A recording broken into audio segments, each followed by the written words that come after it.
Selamat petang, Anda menyaksikan Klik Indonesia Petang Selasa 11 November 2025 bersama saya Happy Guritman. Dan langsung saja pemirsa kita ikuti Klik Indonesia Petang selengkapnya.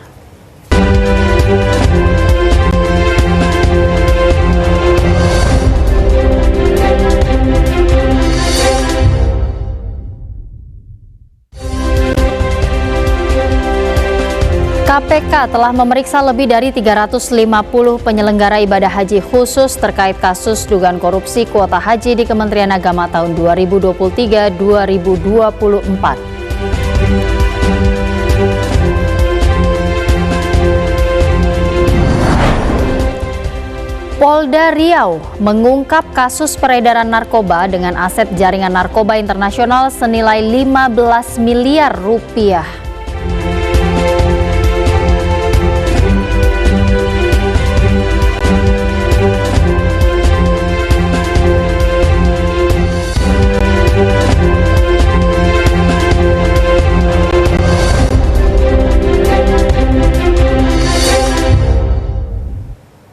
Kita ke informasi pertama, Komisi Pemberantasan Korupsi telah memeriksa lebih dari 350 penyelenggara ibadah haji khusus atau travel haji di berbagai wilayah Indonesia dalam penyidikan kasus dugaan korupsi kuota haji di Kementerian Agama tahun 2023-2024. Juru bicara Komisi Pemberantasan Korupsi Budi Prasetyo mengatakan, tim penyidik KPK telah melakukan pemeriksaan terhadap sejumlah travel haji di wilayah Sulawesi Selatan dan Kalimantan Timur. Saat ini, tim penyidik telah memeriksa lebih dari 350 penyelenggara ibadah haji khusus atau travel haji di berbagai wilayah Indonesia terkait penyidikan kasus dugaan korupsi kuota haji di Kementerian Agama tahun 2023 hingga 2024. Ia menyebut bagi pihak yang belum memenuhi panggilan akan dijadwalkan ulang pemeriksaan. Karena setiap keterangan dari pihak-pihak sangat dibutuhkan untuk membuat perkara ini semakin terang. Jubir KPK Budi mengimbau agar pihak-pihak tersebut kooperatif. Sebelumnya KPK menargetkan untuk memeriksa 400 travel haji yang diduga mengetahui tentang dugaan korupsi kuota haji. KPK telah melakukan pemeriksaan terhadap para pihak di wilayah Jawa Timur dan wilayah lainnya. Dalam penyidikan kasus ini, KPK telah mencegah 3 orang ke luar negeri, yakni mantan Menteri Agama Yakut Khalil Qaumas, mantan staf khusus Menak Isfah Abidal Aziz, dan pimpinan Travel Maktur Fuad Hasan Masyur. Tim penyidik Komisi Pemberantasan Korupsi menggeledah ruang kerja Bupati Ponorogo, Jawa Timur hari ini. Penggeledahan ruang kerja Bupati Ponorogo diduga terkait pengembangan kasus operasi tangkap tangan yang sebelumnya dilakukan lembaga anti rasuah tersebut. Tim penyidik Komisi Pemberantasan Korupsi menggeledah ruang kerja Bupati Ponorogo, Jawa Timur diduga terkait pengembangan kasus operasi tangkap tangan yang sebelumnya dilakukan lembaga anti rasuah tersebut. Sejumlah anggota KPK memasuki ruang kerja Bupati di lantai 2 kantor pemerintah Kabupaten Ponorogo di Jalan Alun-Alun Utara, Kecamatan Mangkujayan, setelah membuka segel yang sebelumnya terpasang pada siang hari ini. Penggeledahan berlangsung dengan pengamanan ketat oleh personel Polres Ponorogo bersenjata lengkap. Kapolres Ponorogo AKBP Andin Wisnu Sudibyo belum memberikan keterangan terkait pengerahan sejumlah personel kepolisian untuk membantu pengamanan kerja tim KPK di Ponorogo pada hari ini. Sebelumnya, PLT Bupati Ponorogo, Lisdiarita memastikan kegiatan pemerintahan dan pelayanan publik di bawah naungan pemerintah Kabupaten Ponorogo tetap berjalan normal. Sugiri dan Sekda Ponorogo Agus Pramono terjaring OTT KPK bersama sejumlah pihak terkait dugaan suap jabatan dan korupsi proyek di lingkungan RSUD Harjono Ponorogo. OTT terjadi hanya beberapa saat setelah Sugiri memimpin mutasi sejumlah pejabat di lingkungan pemerintah Kabupaten Ponorogo, Jawa Timur. KPK telah menyita uang sebesar 500 juta rupiah dalam operasi tangkap tangan yang menjerat Bupati Ponorogo Sugiri Sankoco pada Jumat 7 November 2025.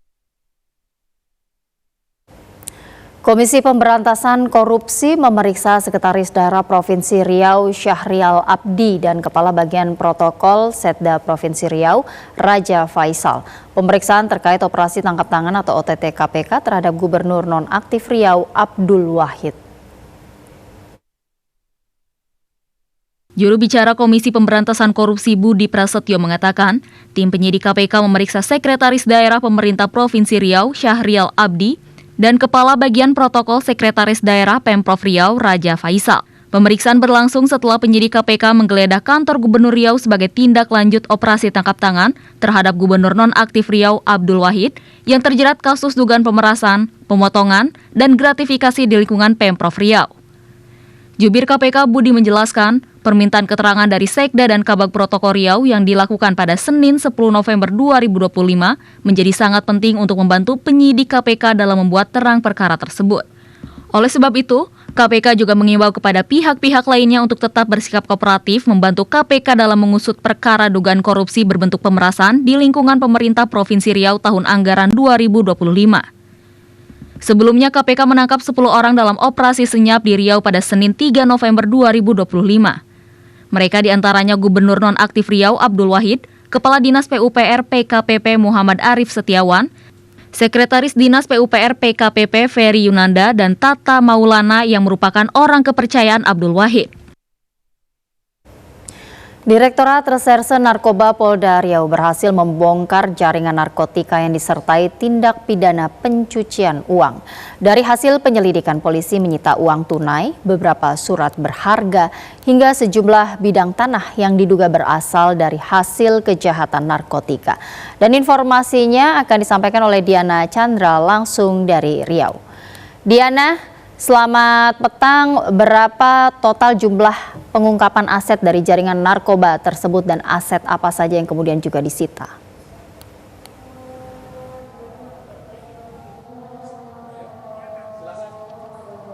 Baik, selamat petang pemirsa dari Kota Pekanbaru, Provinsi Riau. Dapat kami laporkan bahwa jajaran Ditres Narkoba Polda Riau berhasil mengungkap jaringan narkoba internasional di Kabupaten Rokan Hilir, Provinsi Riau.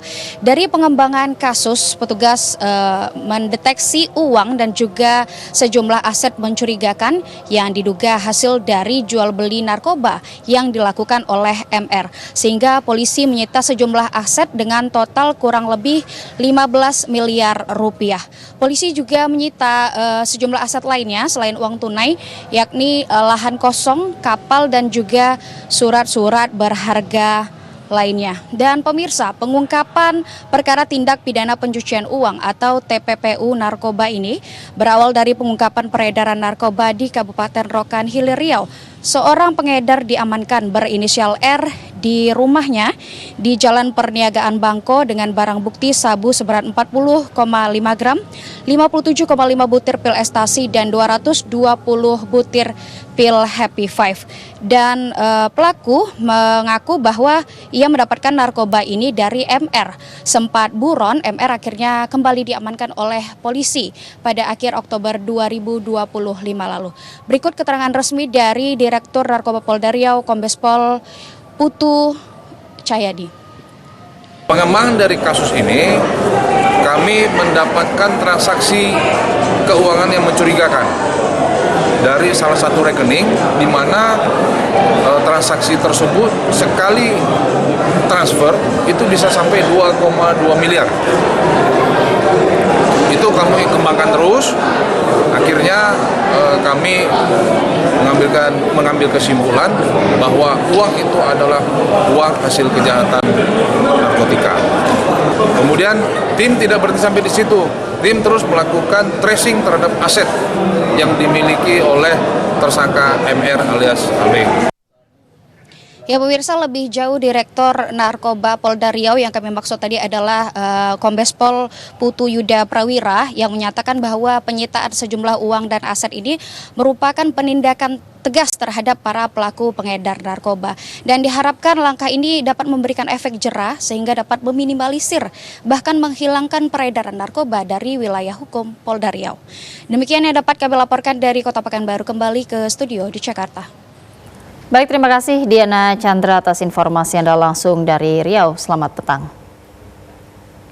Kita ke informasi selanjutnya. Pemirsa, kebakaran melanda ruko 3 lantai di kompleks perbelanjaan di Jalan Fatmawati, Gandaria Selatan, Cilandak, Jakarta Selatan.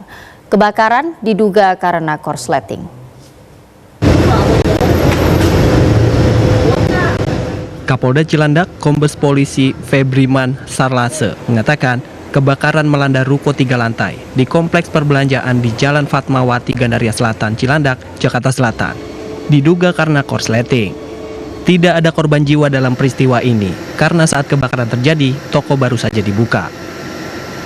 Ada satu ruko bahan-bahan tekstil, ya, toko gosip di pertokoan Lotemat.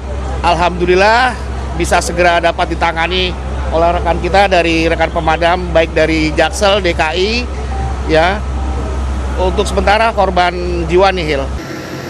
Sementara itu, Kepala Kadin Gulkarmat Jakarta Selatan, Asril Rizal mengatakan, sebanyak 59 personil Suku Dinas Penanggulangan Kebakaran dan Penyelamatan Jakarta Selatan berhasil memadamkan kebakaran toko tekstil di Cilandak, Jakarta. Setelah kita bikin bukaan ventilasi, api bisa dikuasai. Karena sebelumnya kita terhambat dengan kaca-kaca yang tertutup, jadi asap nggak bisa keluar. Setelah ada unit dari Persik, kita bisa bongkar ventilasi, kita melakukan penyerangan dari luar. Setelah dari luar, baru kita lakukan penyerangan dari dalam personil, masuk ke dalam gitu. Kebakaran dapat dipadamkan dalam waktu 3 jam dengan mengerahkan 16 unit mobil pemadam kebakaran. Kejadian itu membuat para karyawan ruko dan pengunjung pusat perbelanjaan keluar dari tempat kejadian.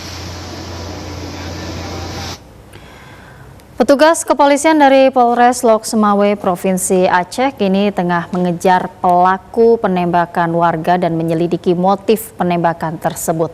Informasi selengkapnya akan disampaikan reporter Hairil Bashar langsung dari Aceh.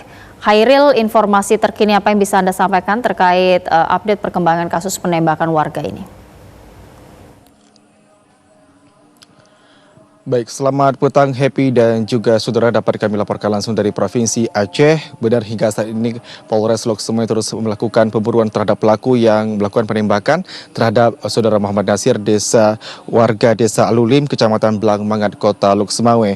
Di mana peristiwa ini dapat kami sampaikan terjadi pada Minggu malam yang masih menyisakan duka mendalam bagi korban yang ditinggalkan.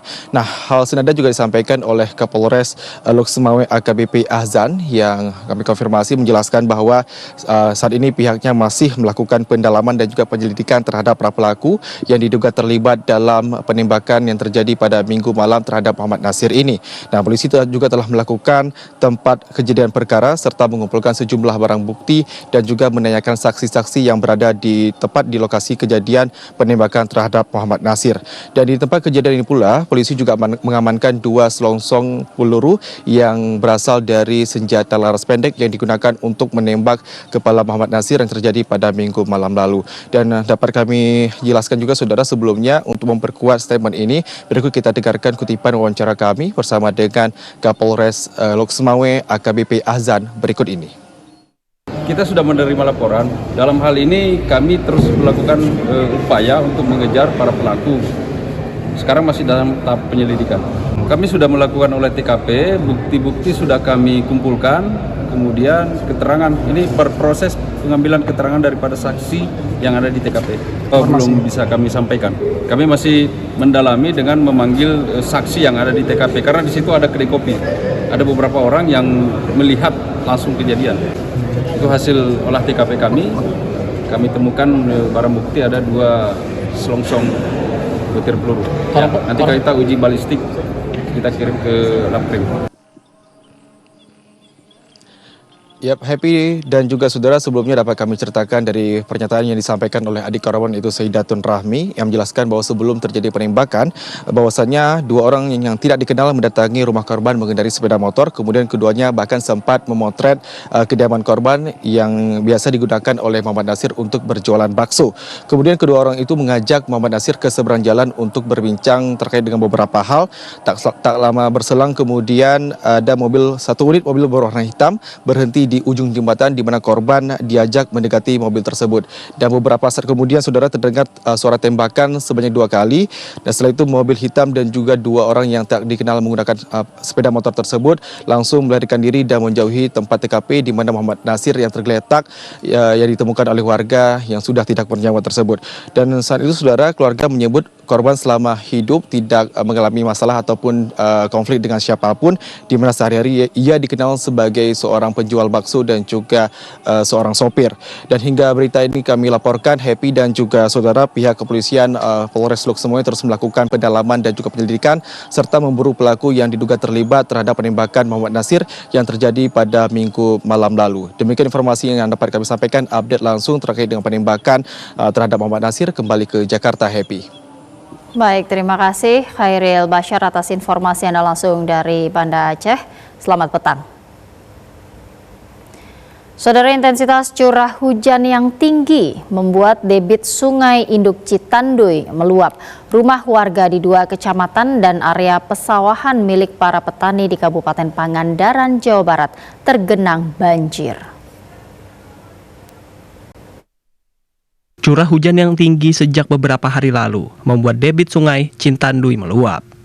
Akibatnya banjir tidak bisa dihindari dan mengendangi rumah warga di 2 kecamatan, yakni di Desa Ciganjeng dan Desa Sukanagara, Kecamatan Padaherang, serta di Desa Kalipucang dan Desa Pamotan, Kecamatan Kalipucang, Kabupaten Pangandaran, Jawa Barat. Menurut Suryati, warga Kalipucang mengatakan banjir sudah terjadi sejak 10 November 2025. Meski kondisi banjir besar dan masih mengancam, warga memilih tetap bertahan di rumah masing-masing, namun sebagian barang berharga diselamatkan. Ini lama hujan di daerah Batur gitu. Oh, di hulu, di hulu. Jadi meluapnya ke sini. Banjir kiriman, Bu, ya? Iya. Ini rumah Ibu terendam, Bu? Terendam udah 5 hari. Udah 5 hari, Bu? Iya. Ini ketinggian berapa meter, Bu? Ya kadang-kadang setengah meter ya. Setengah meter. Tadi barang-barang Ibu gimana, Bu? Diselamatkan, Bu? Ya diselamatkan gitu di lemari. Ya rendam kan. Oh. Selain rumah warga, banjir juga mengganggu arus lalu lintas di jalan nasional serta merendam sejumlah area persawahan milik para petani di Kecamatan Kalipucang, Pangandaran, Jawa Barat. Kondisi tersebut diperparah oleh banjir rob dari Laut Selatan. Warga diimbau agar tetap tenang dan waspada mengingat curah hujan saat ini di Kabupaten Pangandaran masih tinggi.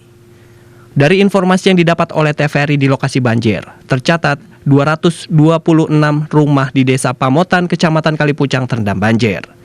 Dari Pangandaran, Jawa Barat, Entang Saiful, TVRI melaporkan. Dan informasi lainnya akan kami sampaikan usai jeda berikut ini. Tetaplah bersama kami di Klik Indonesia Petang.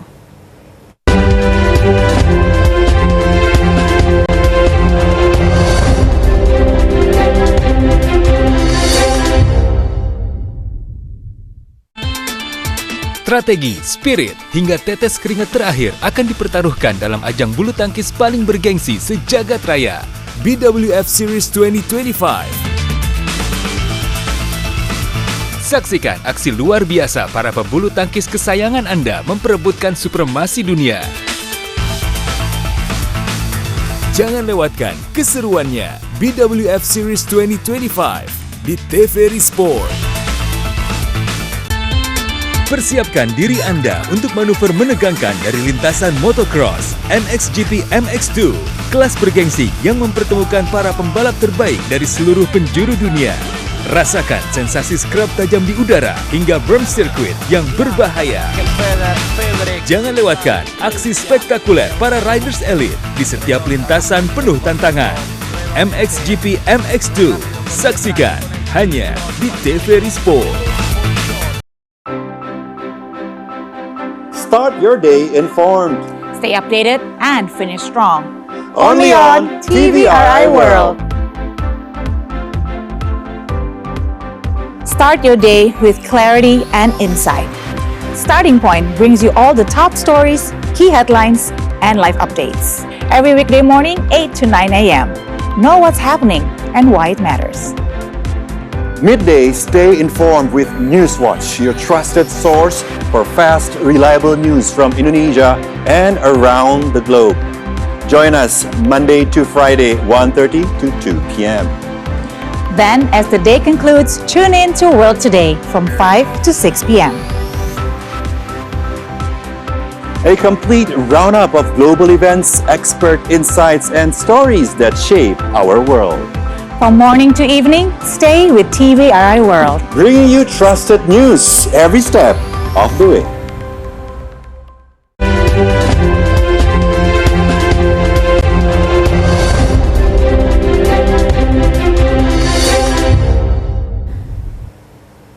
Terima kasih Anda masih bersama kami di Klik Indonesia Petang.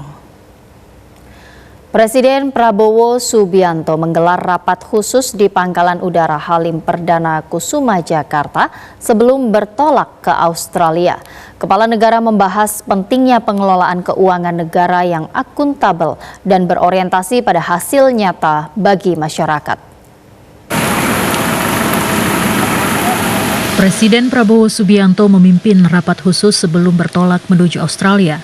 Sekretaris Kabinet Teddy Indrawijaya dalam keterangan tertulis menyatakan dalam rapat yang dihadiri oleh sejumlah pejabat tinggi negara, Presiden Prabowo Subianto menegaskan pentingnya pengelolaan keuangan negara yang akuntabel dan berorientasi pada hasil nyata bagi masyarakat.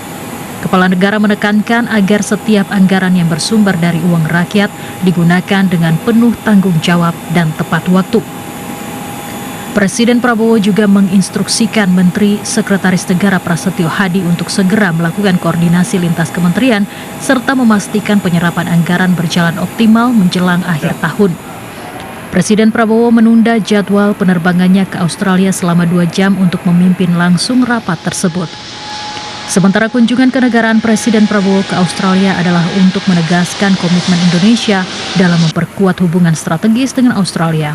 Seskap Teddy mengatakan dalam kunjungan 1 hari tersebut, Presiden Prabowo Subianto dijadwalkan melakukan pertemuan tete-a-tete dengan Perdana Menteri Anthony Albanese menghadiri upacara kenegaraan yang dipimpin oleh Gubernur Jenderal Australia Sam Mostyn. Selain itu, Seskap Teddy juga mengatakan bahwa dalam kunjungan ini Kepala Negara akan menghadiri sejumlah pertemuan lain yang membahas kerjasama di bidang perdagangan, investasi, pendidikan, dan kemitraan industri. Seskap Teddy juga mengatakan bahwa kunjungan ini merupakan balasan atas kunjungan Perdana Menteri Anthony Albanese ke Indonesia. Menteri Agama Nasaruddin Umar menjelaskan alasan pembentukan Direktorat Jenderal Pesantren dalam rapat bersama Komisi 8 DPR RI. Menteri Agama menyebutkan Ditjen Pesantren dibentuk agar berperan sesuai amanat undang-undang. Dalam rapat bersama Komisi 8 DPR RI, Menteri Agama Nasaruddin Umar menjelaskan pembentukan Direktorat Jenderal Pondok Pesantren Ditjen Ponpes berdasarkan Undang-Undang Nomor 18 Tahun 2019 yang mengamanatkan bahwa pesantren menjalankan 3 fungsi, yaitu fungsi pendidikan, fungsi dakwah, dan fungsi pemberdayaan masyarakat. Menak Nasaruddin menyebutkan pesantren yang selama ini di bawah Ditjen Pendidikan Islam hanya akan berfungsi untuk pendidikan saja, sehingga menciptakan kelumpuhan kebijakan yang pada akhirnya pesantren kurang mendapatkan layanan sekaligus peran sebagaimana yang diamanatkan undang-undang. Menak Nasaruddin mengatakan pembentukan Ditjen Ponpes telah disetujui oleh Presiden Prabowo Subianto.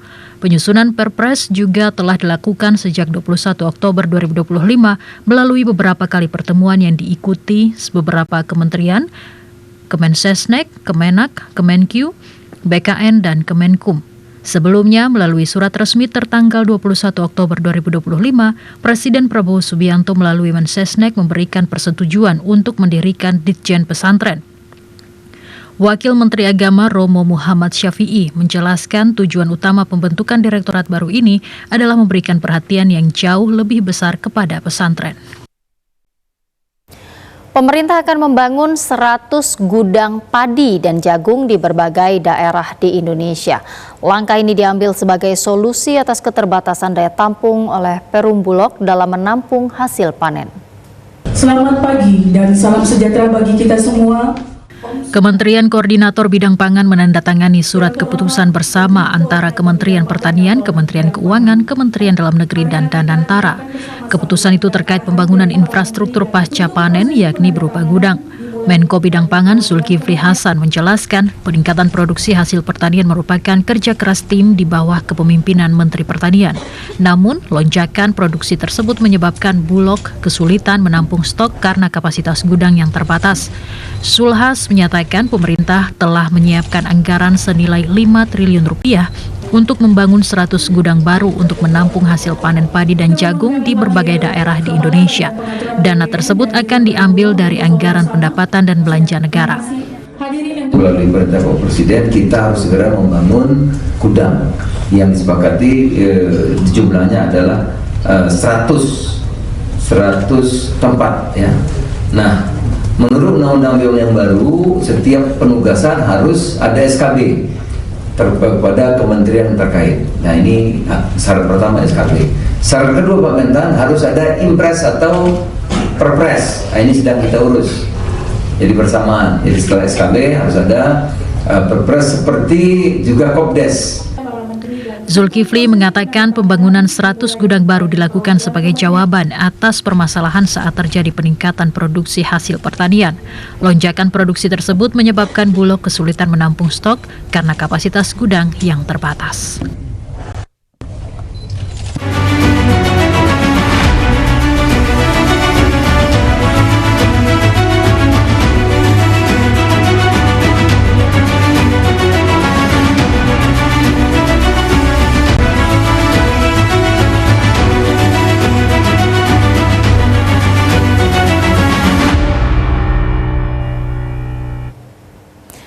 Dapur kedua makan bergizi gratis di Kabupaten Lembata, Nusa Tenggara Timur mulai beroperasi dengan mempekerjakan 50 warga lokal.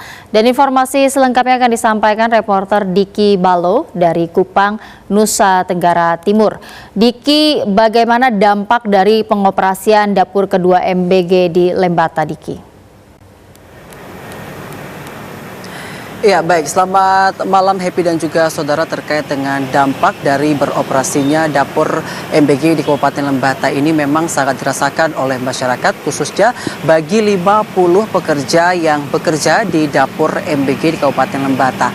Memang dari pengakuan para pekerja ini, mereka merasa bahwa akhirnya mereka mendapatkan pekerjaan setelah beberapa waktu lamanya mereka tidak memperoleh pekerjaan dikarenakan beberapa alasan, di mana mereka ada yang merupakan tenaga yang di PHK, ada juga mereka yang berprofesi sebagai buruh lepas. Namun dengan adanya makan bergizi gratis ini dan kedua dapur maksud kami yang beroperasi di Kabupaten Lembata, akhirnya mereka memperoleh pekerjaan yang tetap dan juga ini membantu perekonomian rumah tangga mereka. Wakil Bupati Kabupaten Lembata Muhammad Nasir Laode mengatakan dari peluncuran kedua dapur ini menandakan bahwa komitmen penuh pemerintah dalam mendukung program pemerintah pusat untuk menyediakan makan bergizi gratis bagi masyarakat atau bagi siswa-siswi dan juga ibu hamil serta balita yang ada di Kabupaten Lembata, Nusa Tenggara Timur.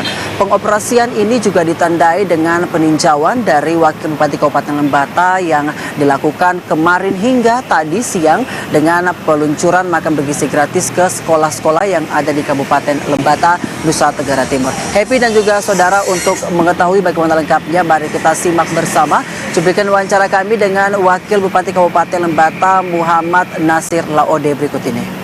Program pemerintah pusat harus kita tangkap secara baik, karena tentunya bahwa aspek gizi, pemenuhan gizi itu satu hal yang sangat penting.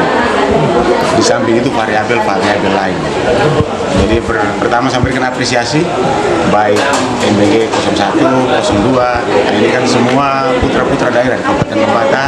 Tentunya bahwa ruang ini harus kita tangkap dan kita kemas secara baik sehingga anggaran yang datang ke sini pada akhirnya untuk kepentingan masyarakat Lembata. Iya, Happy dan juga saudara, selain Wakil Bupati Lembata yang mengapresiasi ini PIC dari Dapur Makan Bergizi Gratis Vian Burun yang merupakan PIC Dapur MBG Longser di Kabupaten Lembata, Nusa Tenggara Timur juga mengatakan bahwa selain mempekerjakan 50 orang warga lokal yang berada di sekitar daerah loreng seperti itu, mereka juga ini membentuk tim untuk menyalurkan hasil pertanian dan juga hasil perkebunan serta hasil perikanan dari warga lokal untuk memastikan ketersediaan yang didapatkan untuk penghasilan mereka juga dapat terpenuhi dengan baik, sehingga ini mereka memang menggunakan potensi dari warga lokal dalam menjalankan program makan bergizi gratis, khususnya dapur loreng yang berada di Kabupaten Lembata yang merupakan dapur kedua yang dimiliki oleh Kabupaten Lembata, Nusa Tenggara Timur. Demikian yang dapat kami laporkan dari Nusa Tenggara Timur. Kita kembali ke Anda di studio. Happy. Baik, terima kasih Diki Balo atas informasi Anda langsung dari Kupang, Nusa Tenggara Timur. Selamat petang. Dapur Satuan Pelayanan Pemenuhan Gizi Ngawen 2 Jawa Tengah melakukan sosialisasi pentingnya gizi bagi penerima manfaat makan bergizi gratis. Hal ini bertujuan agar para penerima manfaat dapat mengetahui pentingnya gizi. Mitra Dapur Satuan Pelayanan Pemenuhan Gizi atau SPPG Ngawen 2 terus berupaya memberikan kenyamanan kepada para penerima manfaat MBG. Salah satunya dengan cara safari edukasi pentingnya gizi bagi kehidupan sehari-hari. Bertempat di halaman Madrasah Aliyah Mambaul Huda, Desa Talok Wohmojo, Kecamatan Ngawen, Kabupaten Blora, diikuti seluruh siswa Madrasah Mambaul Huda.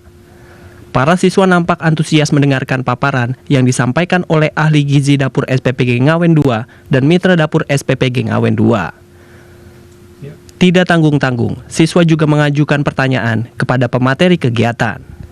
Semangat siswa pecah tidak kala usai mengajukan sesi tanya-jawab, mendapat door prize dari Dapur SPPG Ngawen 2. Mitra SPPG Ngawen 2, Ucit Sri Winaryanti mengaku senang mendapat apresiasi istimewa dari puluhan siswa penerima MBG.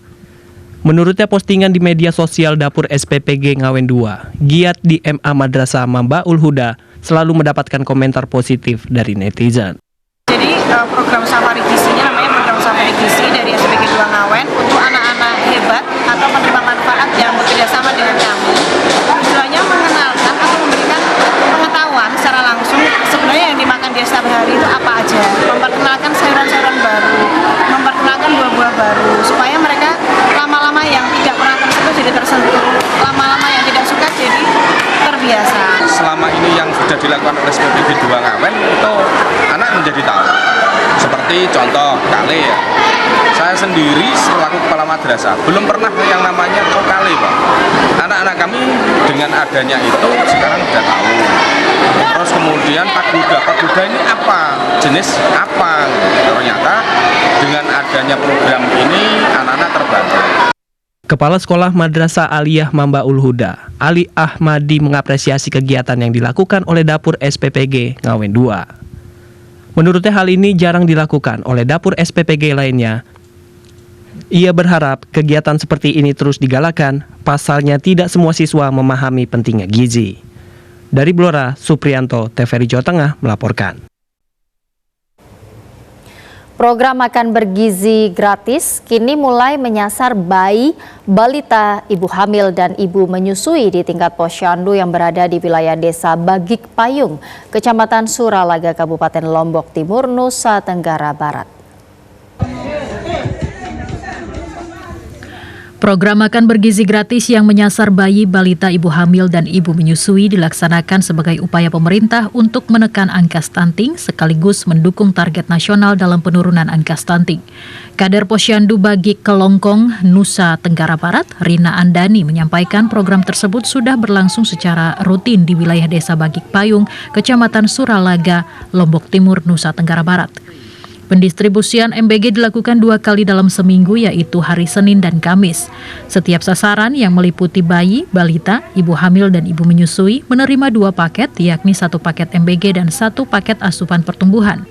Makanan yang disediakan merupakan makanan bergizi seimbang terdiri dari karbohidrat, protein hewani, protein nabati, sayur, dan buah. Selain pembagian makanan, kegiatan tersebut juga disertai dengan penyuluhan mengenai pentingnya gizi seimbang dan pola makan sehat bagi ibu hamil dan anak-anak.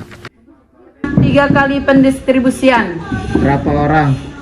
Untuk 22 sasaran di Posyandu Bagik Kelongkong. Di sini menunya berbeda dengan ibu menyusui dan ibu hamil. Ini untuk ibu hamil dan menyusui, ada susu juga, roti, telur, buah, dan kacang. Rina berharap penyaluran MBG dapat meningkatkan kesadaran masyarakat terhadap pentingnya asupan bergizi. Melalui menu gratis ini juga dapat menarik masyarakat untuk memanfaatkan layanan kesehatan posyandu untuk melakukan pemantauan tumbuh kembang anak dan pemeriksaan ibu hamil demi membangun generasi emas tahun 2045. Satuan Pelayanan Pemenuhan Gizi di wilayah Kabupaten Toli-Toli memperketat sortiran seluruh menu bahan baku makan bergizi gratis untuk memastikan agar menu yang disajikan higienis dan aman untuk dikonsumsi para penerima manfaat. Badan Pangan Nasional menegaskan komitmennya dalam menjamin keamanan pangan segar yang disajikan di Satuan Pelayanan Pemenuhan Gizi, serta mendorong upaya pencegahan dan penanganan sisa pangan dalam pelaksanaan program makan bergizi gratis. Keberadaan SPPG Yayasan Karina Peduli Bangsa di Kabupaten Toli-Toli tidak hanya bertujuan untuk memastikan ketersediaan makanan bergizi bagi anak-anak, tetapi juga menjadi instrumen edukasi kepada masyarakat tentang pentingnya asupan pangan yang beragam, bergizi seimbang dan aman. Memastikan bahwa seluruh bahan pangan yang digunakan, daging ayam, tahu, tempe, sayur, dan buah segar, telah melalui proses pemeriksaan ketat dan dinyatakan bebas dari cemaran pestisida maupun zat berbahaya lainnya. Pengawasan SPPG Karina Peduli Bangsa semata-mata untuk memperkuat sistem keamanan pangan nasional. Penerimaan bahan baku kan ini paku, sebelum kita terima itu kita periksa dulu apakah ini tahun ini layak kita terima atau tidak. Jadi misalkan itu dia kita cium dulu aromanya, kalau memang tidak layak kita retur kembali ke suppliernya. Dan biasakan ini menumpuk dia biasanya itu dia faktor pengiriman biasa rusak. Jadi tahunya biasa ada 10 pieces tahu biasa itu rusak, jadi kita retur kembali, kita kembalikan ke supplier dan diganti biasanya pada pagi hari. Selain itu, penekanan aspek higienitas mencakup seluruh proses, mulai dari penanganan bahan baku, pengolahan, penyimpanan, hingga penyajian untuk menjamin makanan aman dikonsumsi. Diketahui program makan bergizi gratis merupakan bagian dari program prioritas pemerintah dalam upaya pengentasan masalah gizi kronis dan stunting. Diharapkan program ini mampu menjangkau lebih banyak anak-anak dan keluarga yang membutuhkan akses terhadap pangan sehat dan berkualitas. Dari Toli-Toli, Muhammad Sabran, kontributor TVRI Sulawesi Tengah melaporkan.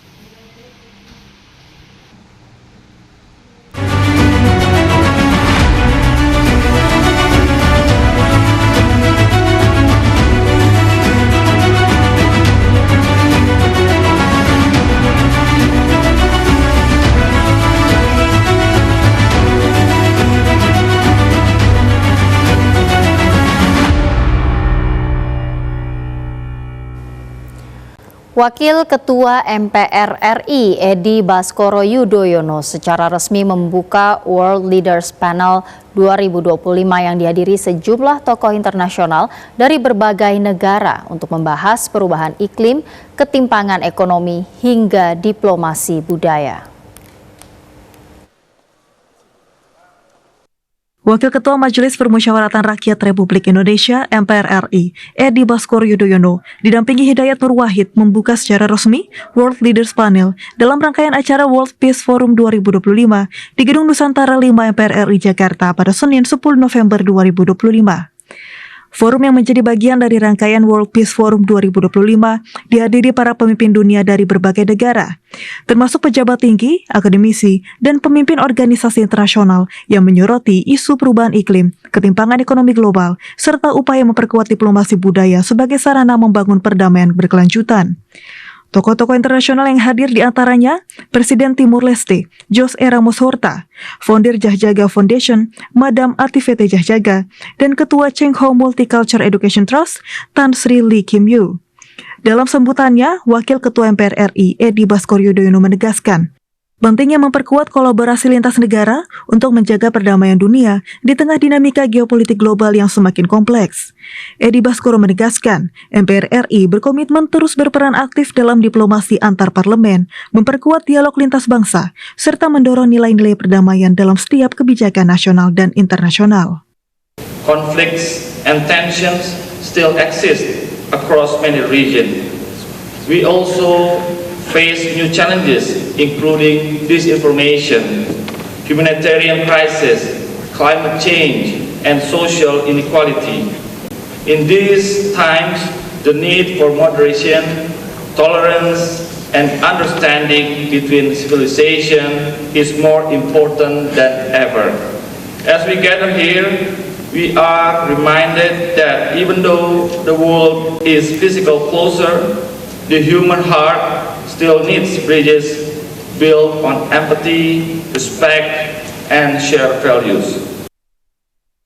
Dalam sesi World Leaders Panel, para pemimpin dunia juga memberikan pandangan terkait isu perubahan iklim, ketimbangan ekonomi global, serta upaya memperkuat diplomasi budaya sebagai sarana membangun perdamaian berkelanjutan.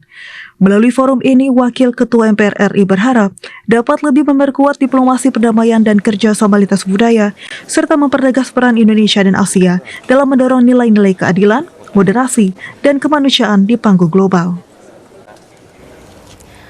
Menteri Pendidikan Dasar dan Menengah Abdul Mukti mengatakan Konferensi Internasional Literasi Keagamaan Lintas Budaya atau LKLB mendorong generasi muda untuk aktif bermasyarakat. Konferensi ini diharapkan dapat membangun generasi yang lebih terbuka di tengah keberagaman agama dan budaya. Menteri Pendidikan Dasar dan Menengah Abdul Mukti mengatakan International Conference on Cross-Cultural Religious Literacy ICCCRL atau Konferensi Internasional Literasi Keagamaan Lintas Budaya LKLB 2025 telah menjadi bagian dari gerakan global untuk membangun kehidupan beragama yang lebih toleran dan terbuka di tengah masyarakat majemuk. Mendikdasmen menjelaskan Kemendikdasmen telah bekerja sama dengan Institut Leimena dan sejumlah mitra untuk menanamkan sikap terbuka di kalangan generasi muda Indonesia. Program ini sejalan dengan kebijakan kementerian, terutama dalam pembelajaran mendalam atau deep learning, serta penguatan pendidikan karakter melalui program 7 Kebiasaan Anak Indonesia Hebat. Ini adalah sebuah program dan kita berusaha untuk mendorong anak-anak kita untuk lebih aktif bermasyarakat, berinteraksi dengan sebaya yang berbeda latar belakang agama, berbeda latar belakang budaya. Yang ini diharapkan dapat menumbuhkan jiwa yang terbuka, pemikiran yang terbuka, sehingga mereka akan lebih memiliki kedekatan yang bersifat personal, yang itu otentik karena mereka memiliki tingkat dan intensitas yang tinggi di dalam berinteraksi dengan yang lainnya. Kemendikdasmen bersama Institut Leimena akan menyusun modul dan bahan bacaan pendukung untuk memperluas wawasan dan pengalaman lintas budaya bagi para siswa. Konferensi LKLB 2025 diharapkan dapat menjadi tonggak baru dalam membangun generasi yang lebih terbuka, toleran, dan siap hidup rukun di tengah keberagaman agama dan budaya. Sejumlah informasi lainnya akan kami sampaikan usai pariwara berikut ini. Tetaplah bersama kami di Klik Indonesia Petang.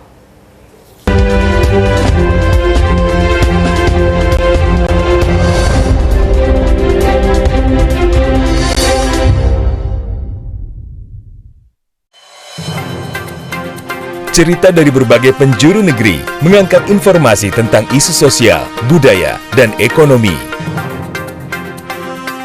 Sebuah potret inspiratif yang mengedukasi dari wilayah Indonesia. Saksikan feature PSO LKBN Antara setiap Kamis pukul 20 waktu Indonesia Barat. Mau sekolah? Mau, Bu. Lebih baik.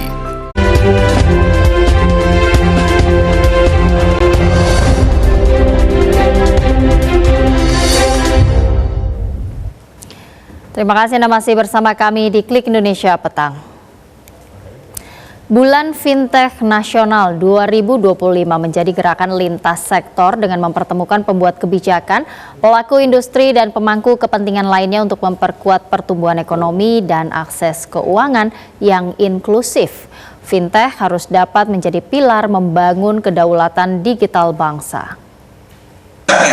Puncaknya adalah kita akan membuat acara. Asosiasi Fintech Indonesia (AFTEK) bersama Bank Indonesia dan Otoritas Jasa Keuangan menggelar Bulan Fintech Nasional BFN 2025. Ketua Dewan Pengawas AFTEK Arsyad Rashid menegaskan, Fintech menjadi bagian dari transformasi ekonomi nasional sebagai jembatan inovasi digital dan pertumbuhan ekonomi yang inklusif. Berdasarkan laporan Annual Member Survey AMS 2024 hingga 2025, adopsi fintech di Indonesia terus meningkat. Namun pengguna fintech masih cenderung fokus pada konsumen, bukan pembiayaan produktif sektorial. Hal ini memunculkan tantangan literasi dan kepercayaan masyarakat terhadap keamanan fintech. Ketua Umum AFTEK Pandu Syahrir mengungkapkan perlu keseimbangan antara inovasi dan perlindungan konsumen. Membangun kepercayaan publik dan kolaborasi industri agar fintech dapat menjadi enabler pertumbuhan. Kepercayaan juga penting dalam membangun industri keuangan digital berkelanjutan. Pandu menekankan fintech harus menjadi pilar utama membangun kedaulatan digital bangsa. Nasional #fintech aman terpercaya sepanjang bulan fintech nasional ini, di mana para penyelenggara fintech dan pelaku usaha dalam ekosistem berkomitmen membangun layanan keuangan digital yang tumbuh karena dipercaya, bukan hanya karena populer. Dengan adanya trust kita bisa ada confidence, dengan adanya confidence baru kita bisa menumbuh investasi untuk pertumbuhan ekonomi nasional. Nah, tanpa kepercayaan itu, fintech ini pun hanya suatu teknologi. Dengan kepercayaan, fintech ini menjadi kekuatan bangsa. Bulan Fintech Nasional 2025 digelar mulai 11 November hingga 12 Desember 2025. Melalui tema kolaborasi tanpa batas, transformasi fintech dalam mewujudkan ekonomi yang inklusif, BFN 2025 menjadi wadah untuk mempercepat literasi, memperkuat kolaborasi, dan memfasilitasi keberlanjutan ekonomi digital Indonesia. Fintech Nasional 2025. Gubernur Jakarta Pramono Anung secara resmi meluncurkan portal Satu Data di Gedung Kementerian Keuangan Jakarta Pusat. Portal Satu Data ini bertujuan sebagai salah satu kunci dalam mengambil keputusan dalam pemerintahan. Gubernur DKI Jakarta dan Kepala BS. Menuju Jakarta menjadi kota global, Pemprov DKI Jakarta berkolaborasi dengan Badan Pusat Statistik DKI dan Badan Siber dan Sandi Negara dalam sebuah inovasi terintegrasi yang disebut Portal Satu Data. Peluncuran portal data ini diresmikan oleh Gubernur DKI Jakarta Pramono Anung di Gedung Kementerian Keuangan Jakarta Pusat. Dalam kesempatan itu, Gubernur DKI Jakarta Pramono Anung mengungkapkan berkat kolaborasi bersama Badan Pusat Statistik dan Badan Siber dan Sandi Negara, terciptalah Portal Satu Data. Yang menyebut Portal Satu Data ini bertujuan sebagai salah satu kunci dalam mengambil keputusan dalam pemerintahan. Pemerintah Provinsi DKI Jakarta bekerja sama dengan BSSN dan juga BPS meluncurkan apa yang disebut Portal Satu Data Jakarta. Kerjasama ini dimaksudkan untuk memberikan keamanan dan juga keandalan dari data yang dimiliki bukan hanya oleh Provinsi DKI Jakarta, tetapi tentunya data bersama yang akhirnya nanti akan diolah antara Provinsi DKI Jakarta dan BPS Jakarta. Bahwa ini adalah salah satu bentuk nyata bagaimana kolaborasi yang kita buat antara BPS, terutama BPS DKI Jakarta dan Provinsi DKI Jakarta. Artinya adalah dengan kerjasama ini nanti data-data yang dihasilkan oleh BPS akan terus kemudian kita akumulasi kepada satu data. Dengan adanya kolaborasi seperti ini, Jakarta bisa menjadi kota global yang memiliki data yang bermakna dan berdampak. Dari Jakarta Pusat, Rahmat Wijaya melaporkan. Ribuan warga di kaki Gunung Semeru, Kabupaten Lumajang menggantungkan hidupnya dari hasil alam. Sebagian diantaranya bekerja sebagai pengrajin gula merah dengan memanfaatkan sari nira pohon kelapa.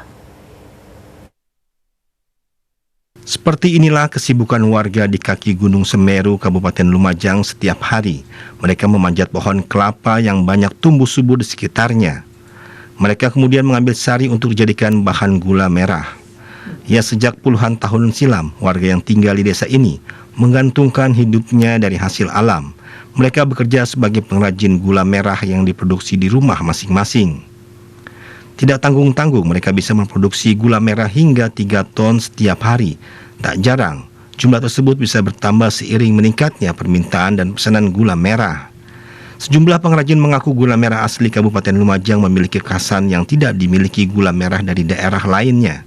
Selain asli dibuat dari sari nira pohon kelapa, gula merah asli Kabupaten Lumajang murni tidak ada campuran bahan lain. Istimewa mungkin ya agak lebih baik gitu kualitasnya. Lebih baik itu seperti apa? Seperti bahan-bahan, tidak ada oplosan lain. Itu. Lebih murni ya? Lebih murni. Setidaknya ada 2 kecamatan yang menjadi sentral penghasil gula merah di Kabupaten Lumajang. Selain Kecamatan Pesirian, pengrajin gula merah juga banyak tersebar di Kecamatan Candipuro. Luasnya lebih dari 8.000 hektar. di antaranya berada di Dusun Karanganyar, Desa Jarit ini. Meski pohon kelapa sangat berlimpah, namun produksi gula merah di tempat ini tidak tanpa kendala. Para pengrajin mengaku masih tergantung pada kondisi alam dan cuaca. Enak kan kalau hujan ini ya tergantung yang naik ya, yang ambilnya kesiangan terkadang ya juga jelek. Kalau kesiangan nggak pasti, apalagi ambilnya kesiangan, cuaca pewarna sumuk mau hujan nggak enak. Pasti nira itu putih, bisa basi kadang. Ada sejumlah kota di Jawa Timur yang menjadi target pemasaran gula merah asal Kabupaten Lumajang, di antaranya Malang, Surabaya, Mojokerto, Lamongan, dan Kediri. Selain untuk campuran atau tambahan menu makanan sehari-hari, gula merah asal Kabupaten Lumajang dipasarkan juga untuk memenuhi kebutuhan pabrik kecap. Ya, sampai 3 ton, kadang 3 ton lebih, kadang kalau rame. Kan 3 ton kalau rame itu setiap harinya habis. Kalau sepi gini, membuat 3 ton, kadang masih 1,5 ton, masih ada 2 ton, nggak mesti. Di tingkat pengrajin, 1 kg gula merah dijual dengan harga Rp13.000. Biasanya satu kemasan gula merah terdiri dari 5 kg atau seharga Rp65.000. Sejauh ini pemerintah Kabupaten Lumajang tengah mendorong agar pelaku usaha mikro kecil dan menengah serta industri rumahan yang khusus membuat gula merah ini tetap bertahan dengan menyertakan modal kerja untuk meningkatkan kesejahteraan masyarakat desa. Dari Lumajang, Puji Anugrah melaporkan. Suku Kaili di Sulawesi Tengah memiliki banyak peninggalan kebudayaan yang memiliki nilai kearifan lokal. Salah satunya adat Meduta atau adat peminangan yang hingga saat ini masih dijalankan. Upaya pelestarian dilakukan agar tahapan dan masyarakat tidak menyimpang dari ketentuan adat. Salah satu tantangan yang dihadapi untuk mempertahankan adat Meduta di tengah masyarakat suku Kaili adalah pengaruh kemajuan zaman yang mempengaruhi masyarakat bergerak serba cepat di berbagai kehidupan, termasuk dalam proses melaksanakan adat Meduta atau peminangan. Oleh sebab itu perlu dilakukan pelestarian adat Meduta kepada generasi muda agar tidak menyimpang dari nilai tradisi yang sudah ada. Terkait dengan hal tersebut, ada sekitar 60 mahasiswa dari Universitas Tadulako mendapat kesempatan belajar bersama di Museum Sulawesi Tengah terkait dengan adat Meduta suku Kaili. Kepala UPT Museum dan Taman Budaya Sulawesi Tengah mengatakan adat Meduta sangat penting untuk dilestarikan sebagai bagian dari warisan budaya dari nenek moyang kita yang syarat dengan nilai dalam kehidupan. Adat Meduta ini diupayakan bisa diakui sebagai warisan budaya tak benda dari Sulawesi Tengah. Ya penting karena itu salah satu bagian dari perkawinan adat suku Kaili. Biasanya dibarengi juga salah satunya tahapan itu adalah Meduta atau Neduta, itu adalah peminangan. Karena harus ada pewarisan nilai-nilai di dalamnya kepada generasi berikutnya, terutama kepada mahasiswa, dan ada satu lembaga wanita yang datang, Libu Membina Tokaili, itu juga sangat penting supaya kebudayaan kita itu tetap terjaga kelestariannya. Tahapan-tahapan itu harus dipertahankan karena banyaknya budaya-budaya kita ini yang sudah bisa tergerus, yang biasanya serba praktis, tapi ternyata pada perkawinan adat ada cukup banyak tahapan-tahapan yang harus kita lakukan. Salah satunya itu adalah tahapan Meduta. Dan Meduta dan Nebolai adalah istilah yang digunakan untuk proses meminang dalam adat Kaili yang dibedakan berdasarkan status sosial. Meduta diterapkan pada golongan masyarakat biasa, sedangkan Nebolai berlaku bagi golongan bangsawan. Meski berbeda dalam penerapan, keduanya memiliki makna yang sama, yaitu lamaran resmi yang diajukan oleh pihak laki-laki untuk mengikat gadis pilihan mereka dalam sebuah ikatan pernikahan. Made TVRI Sulteng melaporkan. Dan selanjutnya kami sampaikan informasi perakiraan cuaca yang kami peroleh dari Badan Meteorologi, Klimatologi, dan Geofisika, dan perakiraan cuaca ini berlaku mulai esok hari di sejumlah kota besar di Indonesia.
Itu dan informasi cuaca tadi sekaligus menutup Klik Indonesia petang kali ini. Terima kasih atas perhatian Anda. Selamat malam dan sampai jumpa.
Dulu saya hanya bermimpi untuk bisa bersekolah. Saya sudah putus asa mau sekolah apa gimana ya, bapak saya udah ngomong nggak usah sekolah aja, tapi guru saya menawarkan untuk di sini, terus saya tertarik jadi masuk sini. Rasa empati kita sebagai guru ke anak-anak itu semakin besar, bahwa di sekitar kita masih banyak anak-anak yang tidak bisa menikmati bangku pendidikan SMA, sehingga kita bersemangat menghantarkan mereka. Terima kasih Pak Presiden.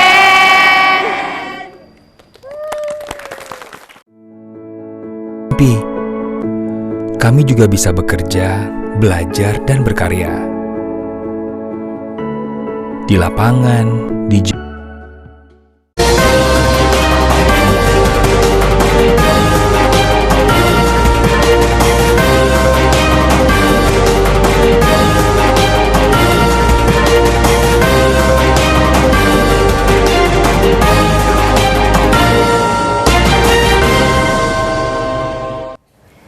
Selamat malam saudara, Anda menyaksikan Indonesia Bicara malam hari ini bersama saya Maya Karim. Pada Jumat 7 November 2025 terjadi ledakan di SMAN 72 Jakarta Utara. Berdasarkan penyelidikan sementara yang dilakukan oleh pihak kepolisian menemukan ada 7 bom di lokasi kejadian, di mana 4 meledak dan 3 lainnya dalam kondisi aktif dan telah diamankan. Dari kejadian tersebut puluhan warga sekolah mengalami luka-luka, bahkan 36 diantaranya hingga kini masih mendapatkan perawatan di sejumlah fasilitas kesehatan. Pihak kepolisian juga menetapkan terduga pelaku sebagai anak yang berkonflik dengan hukum, dan selain itu sudah melakukan pemeriksaan rumah dari terduga pelaku dan juga memintai keterangan dari sejumlah saksi. Lalu bagaimana penanganannya dan apa yang terjadi di balik tindak kriminal anak, kita akan bahas pada malam hari ini bersama dengan narasumber yang sudah bergabung